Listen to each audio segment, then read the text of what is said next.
विद्यार्थ्यांनो, आज आपण 12वीच्या मराठीच्या पाठ्यपुस्तकामधील घटक साहित्य प्रकार कथा परिचय पाहणार आहोत. प्रथम आपण प्रस्तावना बघणार आहोत. अनुभव कथनातून कथेची निर्मिती. मानवजात जगात निर्माण झाल्यापासून आणि त्याला भाषा अवगत झाल्यापासून माणसे मोठ्या उत्सुकतेने गोष्टी सांगत आली आहेत. माणूस आपले अनुभव व कल्पना जेव्हा दुसऱ्याला सांगू लागला तेव्हाच त्याची गोष्ट झाली आणि त्यातून कथेचा जन्म झाला. कथा या शब्दाचा शब्दशः अर्थ आहे गोष्ट, कहाणी, वर्णन. विद्यार्थ्यांनो, आपण कथा हा शब्द कसा रूढ झाला ते पाहूया. कथ म्हणजे सांगणे, निवेदन करणे. कथ या मूळ धातूपासून कथा हा शब्द रूढ झाला आहे. मौखिक परंपरेतून सुरू झालेल्या व लिखित स्वरूपात स्थिरावलेल्या कथा या साहित्य प्रकाराच्या विवेचनाला प्रारंभ करण्या अगोदर आपण कथेचा जन्म कसा झाला ते पाहूया.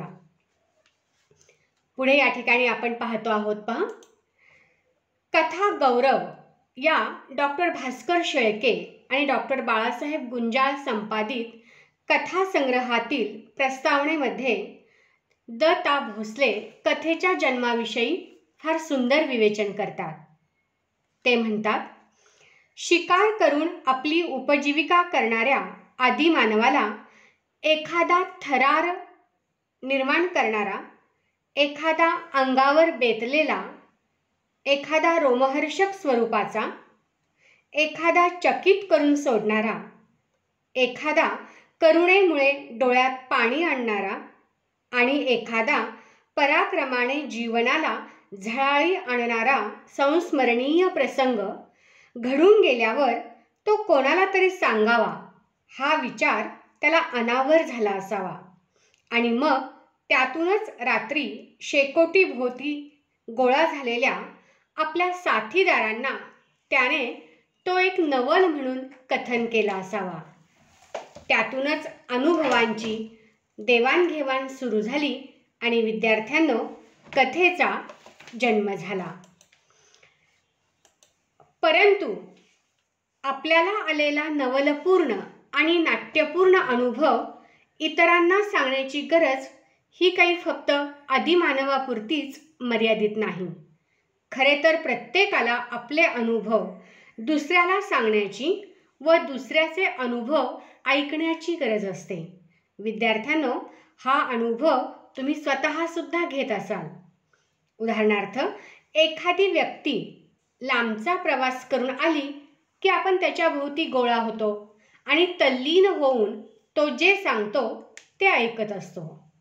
म्हणून आजही आपणास एखाद्या झाडाखाली, शेकोटीभोवती, प्रवासात, कार्यालयात, देऊळ वा धर्मशाळेत निवांतपणी शिळोप्याच्या गप्पा मारताना वा अनुभव कथन करताना आणि त्या ऐकताना अनेकांना पाहतो. हा अनुभव तुम्हाला सुद्धा नक्की आला असेल. मग आता प्रश्न पडतो की कथा नेमकी कोणाला ऐकायला आणि सांगायला आवडते? त्या मुद्द्याबद्दल आपण आता थोडंसं बोलूया. कथा सर्वांनाच हवीशी वाटते. अगदी लहान मुलांपासून ते वृद्धांपर्यंत सगळ्यांना कथा ऐकायला आवडते. यामध्ये अशिक्षित, सुशिक्षित, स्त्री, पुरुष, शहरी, ग्रामीण, गरीब, श्रीमंत हे सगळेच कथा ऐकण्यात व ऐकवण्यात असा कोणताच भेदभाव करत नसल्याचे आपल्याला लक्षात येते. याचं कारण काय विद्यार्थ्यांनो माहिती आहे का? तर याचं कारण आहे कथेमधील मनोरंजकता.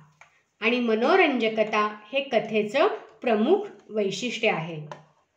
प्रामुख्याने मनुष्य गोष्टी वेल्हाळ झाला.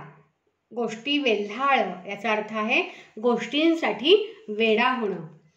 तर प्रामुख्याने मनुष्य गोष्टी वेल्हाळ झाला तो याच कारणामुळे. लक्षवेधी, सोप्या, सुटसुटीत आणि रसाळ शब्दात गोष्टी सांगितल्या की त्या आबालवृद्धांपासून सगळ्यांनाच आवडतात, हे मात्र अगदी खरे आहे. आता विद्यार्थ्यांनो, आपण थोडंसं मागे जाऊया. प्रारंभी एखादी शिकवण देण्यासाठी किंवा बोध देण्यासाठी कथालेखन केले गेले. पण नंतर मनोरंजन करण्यासाठी किंवा एखादा विचार, भावना, आकर्षक अशी घटना वाचकांपर्यंत पोहोचवण्यासाठी देखील कथा लिहिल्या जाऊ लागल्या. परंतु अनुभवांची देवाणघेवाण आणि सांगण्या ऐकण्याची आवड या दोन गोष्टींबरोबरच कथा ऐकण्याची काही कारणंसुद्धा आपल्याला पुढील प्रमाणे सांगता येतील. पहा आता, कथा का बरं ऐकली जाते? तर त्याची काही कारणं आहेत आणि ती सगळ्यांमध्ये असतात. पहा, पहिला मुद्दा आहे की माणसाला दुसरा माणूस जाणून घेण्याची अनिवार्य ओढ असते. दुसरा मुद्दा आहे निसर्ग म्हणजे आजूबाजूची सगळी सजीव सृष्टी जाणून घेण्याची प्रत्येकाला ओढ असते.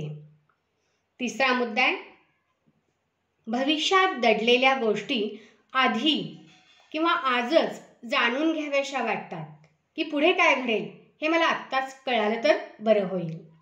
चौथा मुद्दा आहे निसर्ग आणि माणूस यांच्या आयुष्यात घडून गेलेल्या नाट्यमय प्रसंगांचीही ओढ असते. खूप मोठं कुतूहल असतं. त्यामुळे कोणी नाट्यमय प्रसंग सांगू लागला की आपण अगदी कान टवकारून ती गोष्ट ऐकायला बसतो. आता उदाहरणार्थ आपण बघूया की कुठे पूर आला, भूकंप झाला, तिथे काय घडलं, म्हणजे प्रत्येक गोष्टीमध्ये काही असेल नाट्यमय तर आपल्याला ऐकायला आवडतं. आता कथेमध्ये आपल्याकडे काय काय होऊन गेलंय मग? तर रामायण महाभारतासारखी कथात्मक असलेली महाकाव्य आपल्याकडे होऊन गेली आहेत. जातक कथा, हितोपदेश, वेताळ पंचविशी, सिंहासन बत्तीशी या सगळ्यांचा समावेश आपल्याकडे झालेला आहे. या कथांमध्ये काय काय होतं? तर अद्भुत रम्यता, चेतन गुणोक्ती हा अलंकार, सुखदुःखाचे विविध प्रसंग, तसेच मानवी स्वभावाच्या नानाविध पैलूंचे दर्शन आपल्याला या सगळ्यांमधून घडते. तर आपण इथे विद्यार्थ्यांनो पाहतो आहोत स्क्रीनवरती रामायण, ईसापनीती, जातक कथा, महाभारत, पंचतंत्राच्या 100 गोष्टी, तेनालीरामच्या मराठी कथा, अकबर बिरबलाच्या गोष्टी या सगळ्या तुम्ही लहानपणी वाचलेल्या असतीलच. आता कथेमध्ये कोणत्या पुढील गोष्टींचा अंतर्भाव होतो ते आपण बघूया. कथेमध्ये कथेत घटना असते, कथानक, कथेतील पात्रे, स्थळ, काळ व वेळ, विशिष्ट वातावरण, समर्पक निवेदन शैली, त्यानंतर परस्पर संबंधातून निर्माण झालेले ताणतणाव, संघर्ष व गुंतागुंत, समर्पक शेवट आणि कथेला एक सुयोग्य व उत्तम शीर्षक या सगळ्यांचा कथेमध्ये अंतर्भाव होतो. यावरून विद्यार्थ्यांनो आपल्याला कथेची व्याख्या पुढील प्रमाणे करता येईल. पहा की एका विशिष्ट हेतूने केलेले उत्कंठावर्धक चित्रण म्हणजे कथा. आता अर्थात प्रत्येक कथेत हे सर्व घटक असतीलच आणि त्यांचे प्रमाणही सारखे असेल असे म्हणता येणार नाही. एखाद्या कथेत पात्रांना प्राधान्य असेल तर एखाद्या कथेत प्रसंगांना. कधी लेखकाचा दृष्टिकोन अधिक महत्त्वाचा तर एखादी कथा वातावरण निर्मितीचा हेतू लक्षात घेऊन लिहिली जाऊ शकते. थोडक्यात कथा म्हणजे केवळ प्रसंग वा व्यक्तीचे चित्रण नव्हे तर कथा म्हणजे पात्रे, प्रसंग, संघर्ष, गुंतागुंत, वातावरण, विचार, भावना आणि निवेदनशैली अशा सर्वांचे एक सुसंघटित प्रकटीकरण म्हणता येईल. आता यानंतर आपण विद्यार्थ्यांनो कथेची पूर्वपीठिका पाहणार आहोत. म्हणजे काय तर कथा आपल्याकडे कशा पद्धतीने बदलत गेली. मुद्रणपूर्व काळामध्ये, मुद्रणपूर्व काळात म्हणजे छपाईची कला अस्तित्वात नव्हती. त्या काळात कथा ही लिखित स्वरूपात अस्तित्वात नव्हतीच, तर ती मौखिक परंपरेने एका पिढीकडून दुसऱ्या पिढीकडे हस्तांतरित होत गेली. म्हणजे एका पिढीकडून दुसऱ्या पिढीकडे तोंडी सांगितली गेली. मराठीमध्ये मात्र लिखित कथेचा पहिला आविष्कार झाला तो महानुभाव साहित्यातून. माहीम भटाने चक्रधरांच्या ज्या लीळा संकलित केल्या त्यामध्ये चक्रधरांच्या जीवनातील काही प्रसंग कथारूपाने सांगितलेले आहेत.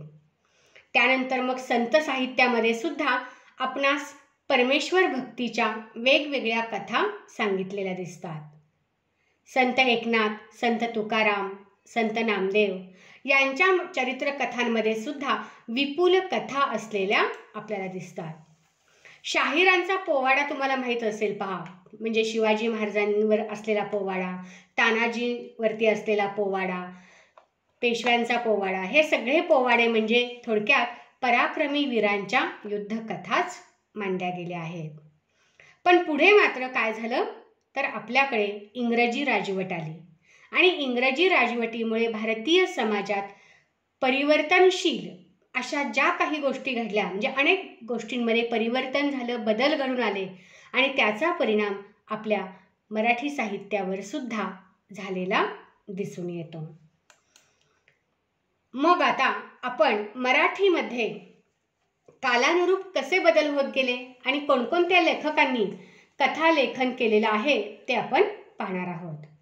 1890 साली श्रेष्ठ कादंबरीकार ह. ना. आपटे यांनी करमणूक या नियतकालिकातून पहिल्यांदा मराठी कथेचा प्रारंभ केला. मग त्यानंतर पुढे कथेच्या स्वरूपात कालानुरूप म्हणजे काळानुसार बदल होत गेले.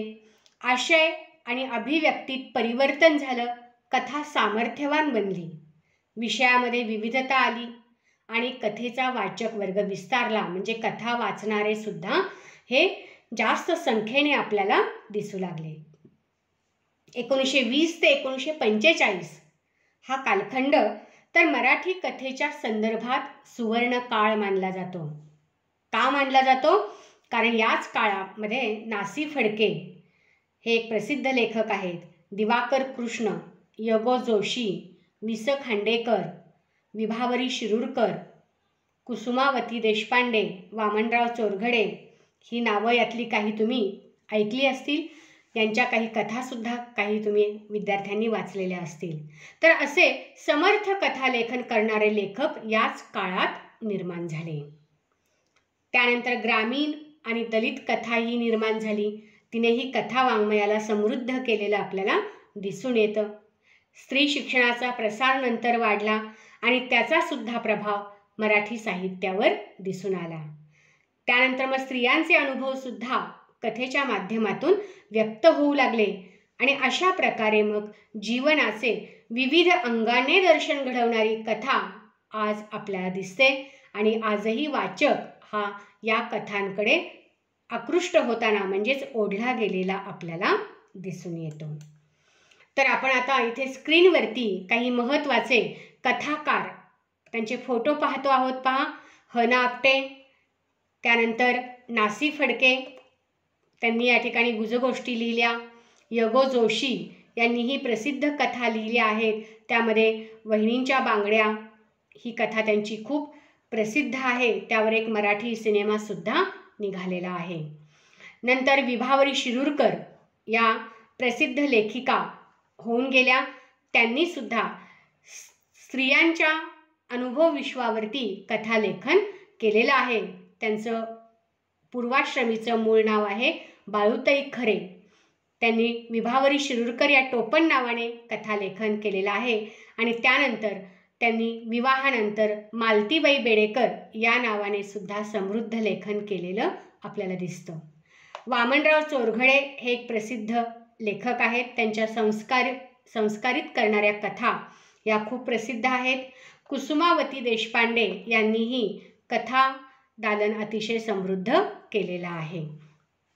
आता यानंतर आपण पुढे कथेचे घटक बघूया. आता विद्यार्थ्यांनो, आत्तापर्यंत आपण कथा म्हणजे काय, कथेत कोणकोणते या ठिकाणी घटक म्हणजे थोडक्यात वैशिष्ट्ये असतात, प्रमुख कथाकार बघितले. पण आता यात आपण कथेचे घटक काय आहेत की कथालेखनामध्ये कोणत्या घटकांचा अंतर्भाव होतो तर बघूया. कथालेखनात कथेचा निवेदक जो असतो तो घडून गेलेल्या घटना प्रसंगांचे कथन करत असतो. म्हणजेच विद्यार्थ्यांनो, कथेची भाषा ही कशी असेल तर भूतकाळातील, म्हणजे या भूतकाळातील घटनांचे कथन करताना निवेदक त्या जशाच्या तशा न सांगता त्यात बदल करतो, त्यात नव्याने भर घालतो, काही अनुभवांची निवड करतो आणि त्यासाठी त्याला अनेक गोष्टींची मदत होत असते. मग ह्या अनेक गोष्टी म्हणजेच काय आहेत? कथेचे घटक. तर कोणकोणत्या गोष्टी ह्या कथालेखकाला मदत करतात ते आता आपण प्रामुख्याने पाहणार आहोत. त्यामध्ये पहिला घटक आहे कथा बीज. आता कथा बीज याचा अर्थ काय होतो तर कथेतील मूळ घटना, म्हणजे नेमकी या ठिकाणी निवेदकाला कोणती घटना सांगायची आहे. तर कथाकार त्याच्या प्रतिभाशक्तीने एखाद्या घटनेत वास्तवाचे व कल्पनेचे रंग भरतो आणि हे करताना तो निसर्ग, समाज, सांस्कृतिक संदर्भ, वातावरण या सगळ्या घटकांचे सहाय्य घेतो आणि या सर्व घटकांच्या मदतीने तो घटना मालिकेचे कथात्मक साहित्यात रूपांतर करतो. म्हणून घटना ही खूप महत्त्वाची ठरते. ते बीज अतिशय महत्त्वाचं ठरतं, त्यालाच कथा बीज असे म्हणतात. दुसरा घटक आहे कथानक.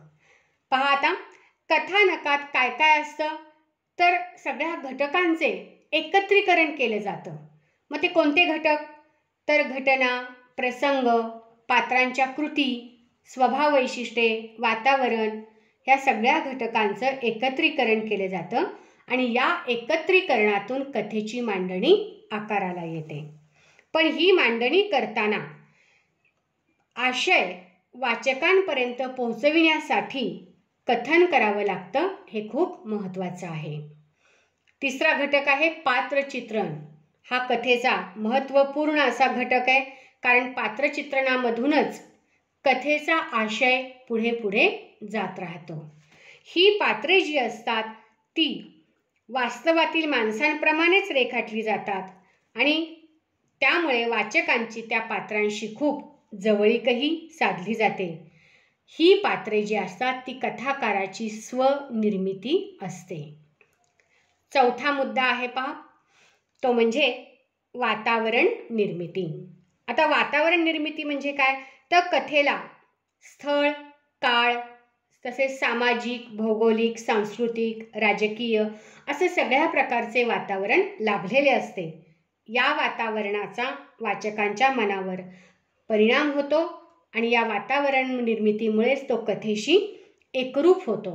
म्हणून वातावरणाचा पट जितका सघन तितकी कथा सकस होते आणि ती वाचकाला मग आवडते.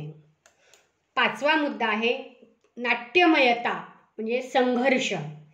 कुठल्याही कथेमध्ये संघर्ष असतोच. तर कथेत कसा संघर्ष असतो तर चांगल्या आणि वाईटाचा संघर्ष असतो. त्यातूनच नाट्यमयता निर्माण होते आणि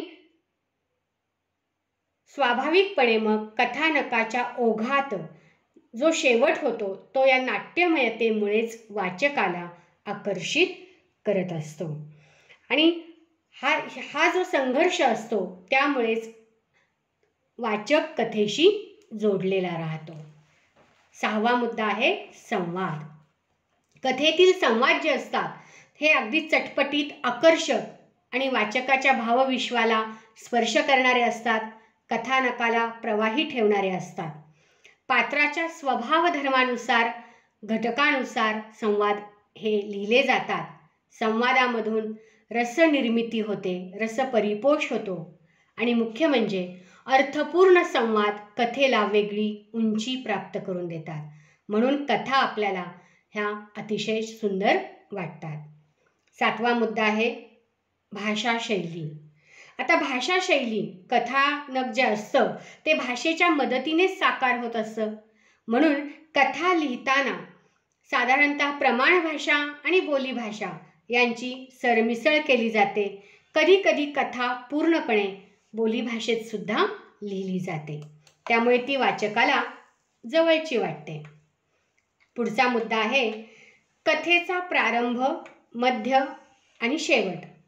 आता पहा, प्रारंभ, मध्य आणि शेवट असे कथेचे सर्वसाधारणपणे 3 टप्पे मानले जातात.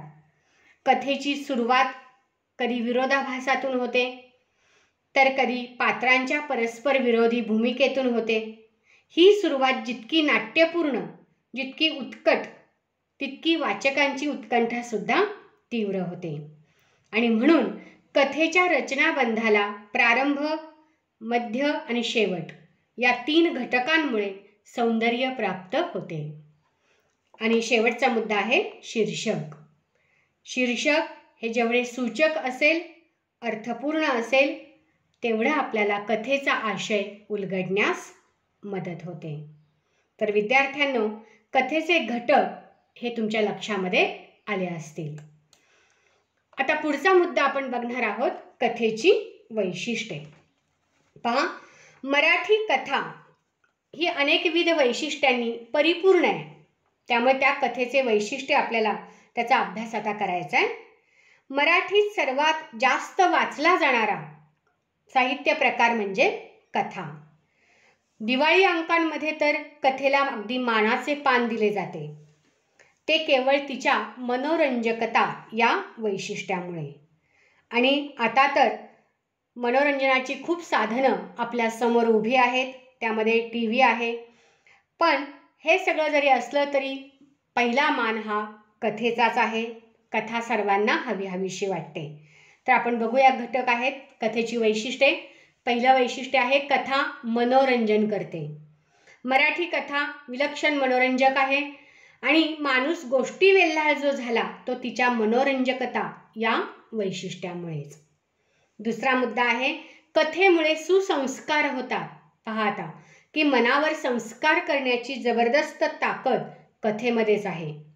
कथेमधून आपल्याला मूल्य विचार रुजवता येतात आणि बोध कथेमधून तर आपल्याला मनावर संस्कारही ठसविता येतात. त्यामध्ये श्यामची आई या पुस्तकाचं उदाहरण आपल्याला इथे देता येईल. तिसरा मुद्दा आहे कथा वाचकांची उत्कंठा वाढविते. उत्कंठा वाढविते म्हणजे काय, तर अनेकदा पुढे काय होणार ही अशी उत्सुकता आपल्याला लागलेली असते. मग या दृष्टीने उत्सुकता जी निर्माण होते ती जर कथेमध्ये असेल तर वाचक खिळून राहतो. कथेतील पात्र आणि प्रसंग त्या दृष्टीने खूप महत्त्वाची असतात. आणि आपल्या पाठ्यपुस्तकातील शोध ही जी कथा आहे त्या कथेतील नाट्यमय प्रसंग, कथेचा अनपेक्षित शेवट यामुळे आपल्याला विद्यार्थ्यांना लक्षात येईल की तुमची सुद्धा उत्कंठा कशी टिकून राहिली होती. म्हणून कथेतील उत्कंठा खूप महत्त्वाची असते. पुढचा मुद्दा आहे पहा, कथा एककेंद्री असते. एककेंद्री म्हणजे काय, तर कथेतील प्रसंग, पात्रे, वातावरण मर्यादित असते. म्हणजे कादंबरीप्रमाणे ती बहुकेंद्री नसते. कादंबरी कशी असते, मोठी असते. तुम्हाला फरक लक्षात येईल कादंबरी म्हणजे काय, कथा म्हणजे काय. पण कथा मात्र लघु असते, ती अशी पसरट नसते आणि तिचे स्वरूप छोटे असते. पाचवा मुद्दा आहे कथा भूतकाळात लिहिली जाते.